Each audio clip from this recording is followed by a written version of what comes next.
Hello po mga ka-farmer. So isa na naman pong ka-farmer natin na nakapag-avail ng ating coconut husk decorticator industrial type mula po sa Batangas. So ito pong na-purchase niya po sa amin ay merong capacity na 3,000 to 3,500 kilograms ng mga bunot kada oras.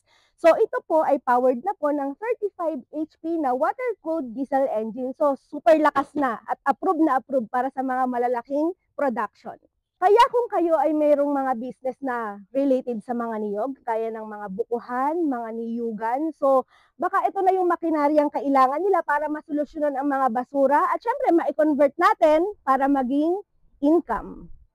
So syempre ang ating makinarya ay hindi lamang nalilimit sa mga bunot, so pwede rin natin dito isalang ang ating mga rotten vegetables, ang ating mga damo, mga twigs, ayan. So, pwede natin siyang i-convert para maging organic fertilizer.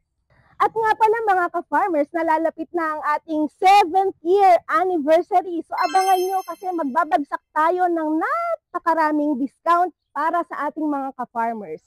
Kaya kung naghahanap ka rin ng mga ganitong klase ng mga makinarya, huwag kalimutang mag-like, share and follow sa aming Facebook official page para updated tayo sa mga bagong videos. At higit sa lahat, dito ka na sa RM Metalworks dahil siguradong matibay at garantisadong gawang Pinoy.